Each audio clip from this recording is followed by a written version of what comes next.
होती? Sir book store. Book store हो गया तीसरा। और बताओ, parking, food zone, game zone. Theatre. हाँ, गेम जोन हो गया, थिएटर हो गया। हाँ, आगे और बोलो। पार्लर भी रहते हैं। पार्लर्स। हाँ, पार्लर्स हो गए। कितने हो गए? 1 2 3 4 5 6। 4 कोई और बताओ जो बन सकते हैं। Pub sir, pub. थिएटर। हाँ, पब, बार। हाँ, पब, बार। तो पार्लर में नहीं आ जाएगा? चलो ठीक है, पब हो गया। और क्या है? 1 2 3 4 5 6 7 8। 2 और बताओ। Sir restaurant. हाँ, रेस्टोरेंट, ठीक है। और लास्ट पार्किंग तो आगे। हाँ, सर वो जहाँ पे सर टैटू बनता है। ये तो पार्लर वार्लर में ही रहता है, अलग रहता है। ये रिटेलर हो गया। देखो, parking, food zone, book store, game zone, theatre, parlour. अच्छा, थिएटर, हाँ थिएटर 2 बार हो गया, सॉरी, थिएटर एक ही बार आना चाहिए। इसमें थिएटर के साथ साथ वो तो विंडो तो वही हो जाएगा ना, थिएटर विंडो। 1 2 3 4 5 6 7 8, 8 हो रहे। 2 कोई और बताओ। Kids zone. हाँ, किड्स जोन, ओके, 9 हो गए। 10th बता दो। Activity area sir. Activity area, चलो ठीक है। नाउ सपोज ये हमने क्या किया। हाँ, क्या? Horror zone. नहीं, ठीक है, 10 ले लिए। जोन्स तो बहुत होंगे, मतलब मॉल बहुत बड़ा है, आप बात समझ रहे हो? मॉल बहुत बड़ा है। यहां हमने क्या किया, एक सैंपल ऑफ द स्ट्रेटा ले लिया, ठीक है, कि हमने इसी एरिया में ये जो है इसी जोन में हमको सर्वे करना है। ये हो गया गेम जोन, ये था। अब हमको लेना कितना है सैंपल साइज? 50, राइट। तो हर जोन में से 1 2 हम कितने लोग सिलेक्ट करना चाहेंगे? 5। कितने? 5। पहले से 5, दूसरे से 5, तीसरे से 5, 5 10 50। सिंपल सी बात है, राइट? Is that clear? बात समझ में आ गई? Yes sir. पूरे मॉल को अगर हम काउंट करते तो 100 जोन्स बनते, पर वहां तक नहीं जाना है। हमने 10 एक स्ट्रेटा बना लिए और वो 10 स्ट्रेटा से हमने सिलेक्ट कर लिया। That is what we call it. अब इसमें भी हम चाहें अगर एरिया वाइज नहीं लेना है तो हम ये बना ले, कार वाले आने वाले वो एक स्ट्रेटा हो गया, बाइक से आने वाले एक स्ट्रेटा हो गया, स्कूटी से आने वाले एक स्ट्रेटा हो गया, पैदल आने वाले एक स्ट्रेटा हो गया, ठीक है, आइसक्रीम खाने वाले एक स्ट्रेटा हो गया, पार्लर में खड़े लोग एक स्ट्रेटा हो। ये भी हम बना सकते हैं, जो भी बनाना हो। उधर से 5 लोगों का एक हमने सिलेक्शन कर लिया, 50 लोग हो गए, हमारी सैंपलिंग का प्रोसेस कंप्लीट हो गया। ठीक है, बात समझ रहे हो? Is it clear? Yes sir. Age wise भी कर सकते हैं, male female, male female, bachelor, married, couple, ये भी कर सकते हैं। जिसको जैसा एक वो है रिसर्च के अकॉर्डिंगली वो हम करके अपना स्ट्रेटा बनाते हैं और उससे लोगों को सिलेक्ट करते हैं और अपनी सैंपलिंग करते हैं। That is called stratified sampling. इसके बाद होता है क्लस्टर सैंपलिंग। तो क्लस्टर सैंपलिंग भी, अब इसमें क्या था, हम एक वो बना रहे हैं स्ट्रेटा और उसमें से हम 5 लोग सिलेक्ट कर रहे हैं, उसमें से हम 5 लोग सिलेक्ट कर रहे हैं। ठीक है, अब हमने क्या किया, ये स्ट्रेटा हुआ। और क्लस्टर में क्या करना है, क्लस्टर में यही, अब क्लस्टर में हम क्या करेंगे, जैसे हमने 100 एक पूरे मॉल को 100 एरिया में बांट दिया और 10 लोगों का क्लस्टर बना दिया, तो पूरे के पूरे 10 लोगों को हम ले लेंगे। 10 5 50। उस क्लस्टर में, हर क्लस्टर में 10 लोग खड़े कर दिए। ठीक है, उस समय सपोज करो पूरे मॉल में 1000 लोग हैं, तो 10 लोगों का हमने एक बना दिया, कितना हो जाएगा 200 क्लस्टर्स, राइट? बात समझ रहे हो? 2000 लोग अगर मॉल में है उस समय, तो 10 लोगों का कितना क्लस्टर बनेगा? 200 बनेंगे ना, 200 ग्रुप्स बन जाएंगे। क्लस्टर मतलब ग्रुप्स कितने बनेंगे? 200। बात सबको समझ में आ गई? अरे भाई 10 लोगों के ग्रुप्स बनाना है और 2000 लोग हैं, तो कितने ग्रुप्स बनेंगे? 200 ही बनेंगे ना, या नहीं बनेंगे? ये सिंपल मैथ्स है। यस सर, 200 बने। राइट, अब 200 हो गया। अब स्ट्रेटिफाइड से इसमें क्या डिफरेंस है? ये 10 के 10 हम सिलेक्ट कर लेंगे। 50 लोग लेना है, कोई भी 5 रैंडमली ले लिए हमने, ठीक है? वो स्ट्रेटा तो वही रहेंगे, लेकिन पूरे के पूरे 10 हम स्ट्रेटा को हम उठा लेंगे, यहां ग्रुपिंग नहीं करेंगे। स्ट्रेटा नंबर 1 जैसे मॉल का पार्किंग ले लो पूरा 10, फूड जोन पूरा ले लो, 3rd मंजिल लिफ्ट वाला या जो भी जो वो है बाइक वाला ग्रुप पूरा ले लो, कार वाला ग्रुप छोड़ दो, पैदल वाला ग्रुप ले लो। इस तरह से 4-5 हमने जो भी स्ट्रेटा है वो आइडेंटिफाई करके पकड़ लिए, काम खत्म। राइट, इज दैट क्लियर और नॉट? बात समझ में आई या नहीं? Is that clear? Yes sir. Okay, sure. तो ये क्या हो गया? Cluster sampling. तो क्लस्टर क्या होता है? हमेशा किसी एरिया को लेकर, अब ये भी होता है जबलपुर को जैसे एक एरिया है, उसको 5 क्लस्टर्स में कर दिया, तो एरिया सैंपलिंग भी क्लस्टर होता है।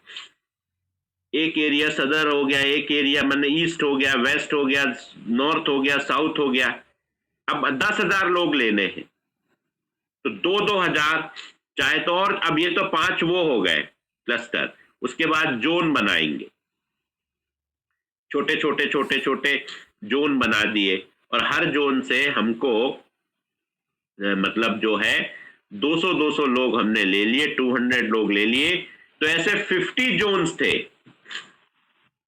वो हमने लेकर अपना सैंपल कंप्लीट कर लिया। तो 5 क्लस्टर बने, ठीक है? 5 क्लस्टर ईस्ट सॉरी नहीं 4 क्लस्टर हुए, ईस्ट वेस्ट नॉर्थ साउथ। अब हमको उसमें जो है मतलब 10,000 लोग सिलेक्ट करने, तो हमने क्या किया, हर में कम से कम 4 में अगर लेना है तो 2,500 हमने ले लिया। अब उसको भी हमने ग्रुप्स में डिवाइड कर दिया, 50-50 के ग्रुप्स में। तो इस तरह से 50-50 के ग्रुप्स में कितने हो गए? 2,000 ग्रुप्स हो गए, नहीं 200 ग्रुप्स हो गए।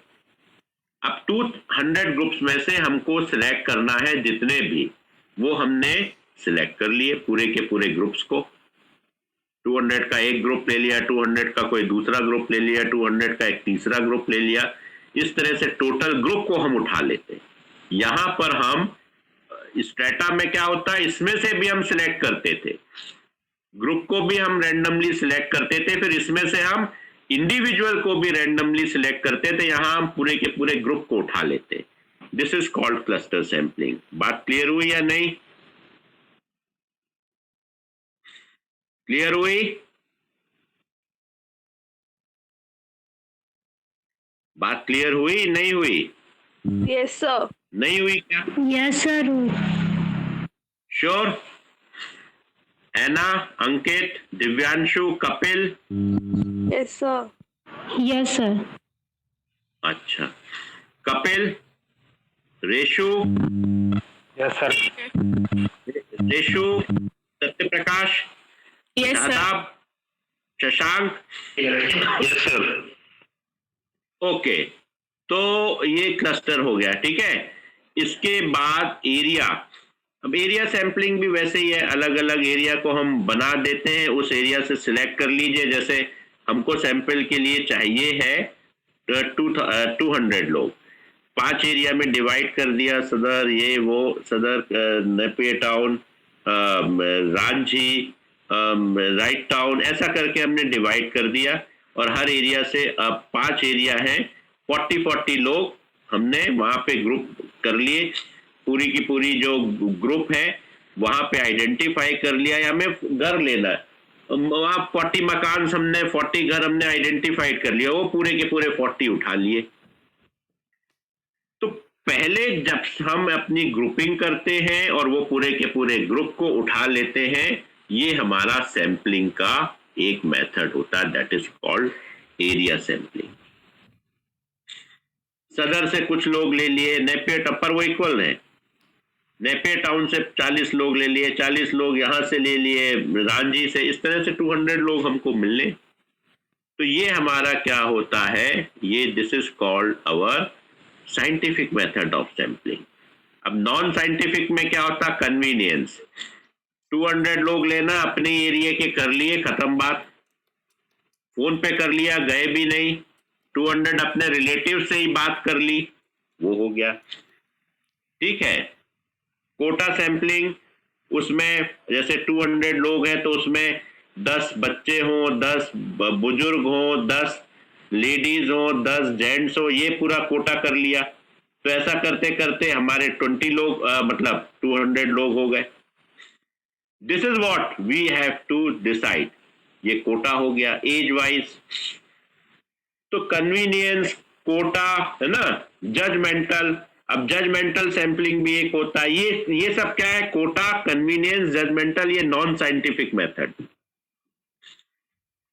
जजमेंटल मतलब अच्छा मुझे ये व्यक्ति ठीक नहीं लग रहा, इसको ले लेता हूँ, इस एजुकेटेड को ले लेता हूँ, उसको ले लेता हूँ, उस एरिया में चले जाता हूँ, वहां चले जाता हूँ, वहां से अच्छी जानकारी मिल जाएगी, उस ऑफिस में चले जाता हूँ, वहां बहुत लोग मिल जाएंगे। अपना बैठे बैठे हमने अपना वो बना लिया, डिजाइन कर लिया, वो हो गया जजमेंटल। तो किसी प्रकार से हम अपने जजमेंट पे कायम रहते हैं और अपने हिसाब से सैंपलिंग ले लेते हैं। हालांकि इसको नॉन सैंपलिंग, नॉन साइंटिफिक कहा जाता है। अब एक रहता है स्नोबॉल सैंपलिंग। स्नोबॉल का मतलब ये है कि वो स्नोबॉल मतलब जो हम बर्फ से एक दूसरे को मारते हैं वो नहीं। स्नोबॉल मतलब जैसे कपिल के पास ये सत्य आया, ठीक है, तो सत्या को उसने, कपिल ने 2 और बता दिए कि ये रिस्पोंडेंट है, वहां है, ये इनसे आप मिल लो, वो आगे चला गया। उन लोगों ने आगे और कपिल को उन लोगों ने आगे और बता दिया। इस तरह से करते करते ये जो सत्या का काम है, इसको 200 लोग रेफरेंस से मिल गए, ठीक है। तो इसको कहते हैं हम snowball sampling, right, is that clear. जब रेफरेंसेस हम लेते जाते हैं, 1 से 2 लोगों के रेफरेंस मिले, 2 से 4 लोगों के मिले, 4 से 10 लोगों के मिले, this is the way we keep on getting the references, this is called snowball sampling. अभी क्लियर हुआ या नहीं हुआ, या अभी भी डाउट है? क्लियर है सर। हाँ क्लियर है। क्लियर है। Anna, is it clear? Yes, sir. Both scientific and non-scientific? Yes, sir.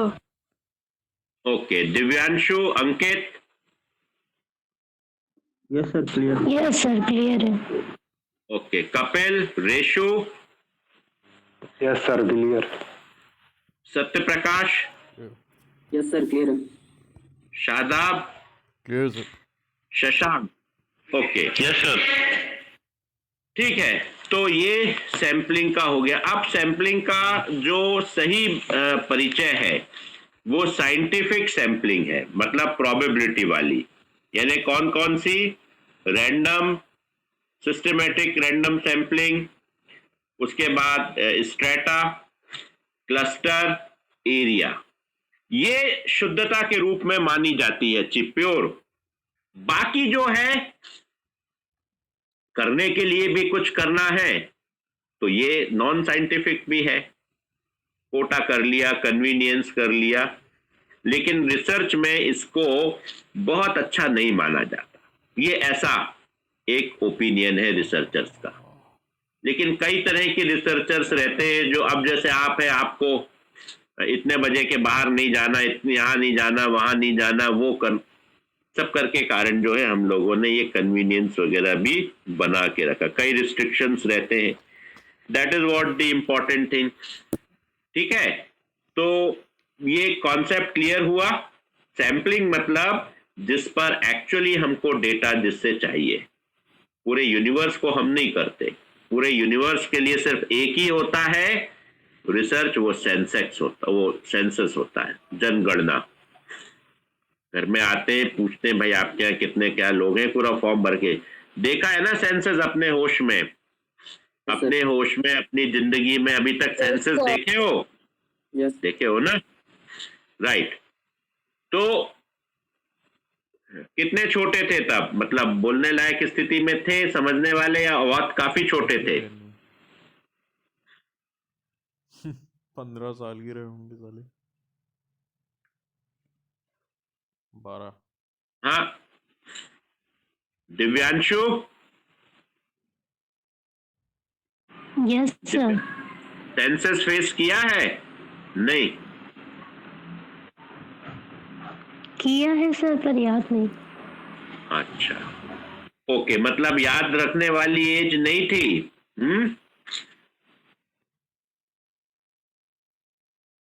Okay fine. तो ये पूरा का पूरा हमारा ये वर्क हो गया। ठीक है, अभी इसमें किसी को डाउट है? इसमें किसी को डाउट है? No, sir. अच्छा, ठीक है। तो एक तो ये है ना, you will give me a name of this other students of MM, Same okay? students, yes, sir. And Satya Prakash will give me the remaining students of who have taken the marketing. If we are not getting, so we will not include them in our final listing. Okay? Now, हाँ, कल शायद इससे बात हुई थी। अंकित वर्मा, तुम लाए हो अपना प्रेजेंटेशन? Yes sir. हाँ, बोलो।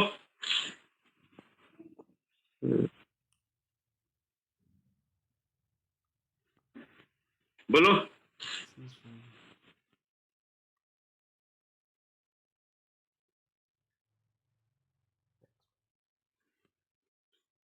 क्या हो गया भाई, फिर भूल गए?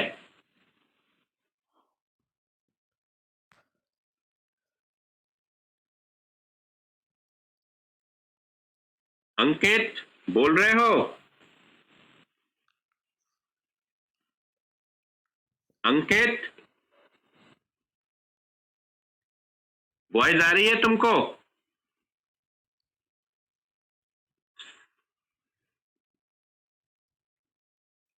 ठीक है भाई, मत बोलो। आई थिंक तुम कल रेडी थे शायद देने को, इसलिए तुम्हारा एक ग्रेड बन जाता। तो वॉइस आ रही नहीं आ रही? आ रही सर। तो रेडी हो नहीं हो? Sir ready sir. तो बोलो ना भाई, जवाब क्यों नहीं देते हो यार? बोलो, गो अहेड।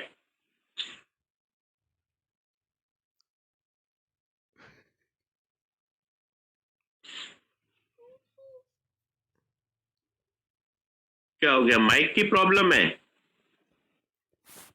बोल दो भाई, हिंदी में बोल दो, अब उसकी चिंता मत करो। सर मेरा topic consumer decision making process. Like मैं कंज्यूमर हूँ, मैं यदि कोई प्रोडक्ट खरीदना चाहता हूँ तो हमें कौन से स्टेप अपनाने पड़ेंगे प्रोडक्ट को खरीदने के लिए? वो होता है कंज्यूमर प्रोसेस मेकिंग। बस इतना ही है? इससे फर्स्ट स्टेप है नीड रिकॉग्नाइज। इसमें हम किसी प्रोडक्ट को यदि खरीदते हैं तो उससे पहले हम उसको सोचते हैं कि हमें किस प्रोडक्ट की जरूरत है। ये दो प्रकार के होते हैं, इंटरनल एक्सटर्नल। इंटरनल यदि हम खुद अपनी जरूरतों को सोचते हैं और उसका डिसीजन लेते हैं कि हमें इस चीज की जरूरत है। और दूसरा होता है एक्सटर्नल। एक्सटर्नल सोर्स होता है जो हम अपनी फैमिली में मीडिया फ्रेंड से डिसीजन लेते हैं अपनी जरूरत को पूरा करने के लिए। हाँ। सेकंड होता है ये इवेल्युएशन नहीं इंफॉर्मेशन। प्रोडक्ट के बारे में इंफॉर्मेशन रखना, उसकी जानकारी हम प्राप्त करते हैं। उसकी जानकारी हम सर